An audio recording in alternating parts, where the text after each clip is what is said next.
Point یاد رکھنا ہے، قرآن مجید کے وہ تمام ایسے الفاظ جو الف اور لام سے سٹارٹ ہوتے ہیں، الف بھی خالی ہوتا ہے، لام بھی خالی ہوتا ہے، لیکن لکھے ہوتے ہیں، ان کے اوپر یعنی اس کے الف پر ہمیشہ زبر لگتا ہے، یعنی اس کے حمزہ پر ہمیشہ زبر لگتا ہے، ٹھیک ہے۔ قرآن مجید کے وہ تمام الفاظ جو الف اور لام سے سٹارٹ ہوتے ہیں اس کے حمزہ پر ہمیشہ زبر لگا کے پڑھا جاتا ہے، جیسے مثال دی ہوئی ہے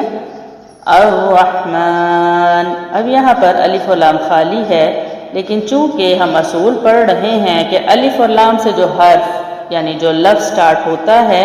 اس کے حمزہ پر الف پر ہمیشہ زبر لگا کے پڑھتے ہیں۔ اچھا، یہ ہمارا پہلا پوائنٹ تھا، ٹھیک ہے۔ قرآن مجید کے وہ تمام الفاظ جو الف اور لام سے سٹارٹ ہوتے ہیں اس کے حمزہ پر الف پر ہمیشہ زبر لگا کے پڑھا جاتا ہے، ٹھیک ہے، کلیئر ہے۔ دوسرا، زیر یا پیش لگانے کا اصول، یعنی زیر اور پیش کب لگتی ہے، تو اس کے لیے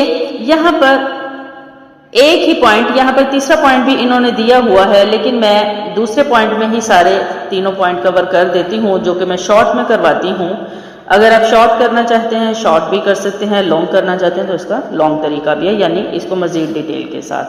لیکن آسانی یہ ہو جاتی ہے کہ میں شارٹ میں ہی یہ دونوں پوائنٹس ایک ہی لائن میں کور کروا دیتی ہوں۔ اچھا، اس کا دوسرا پوائنٹ دیکھ لیتے ہیں۔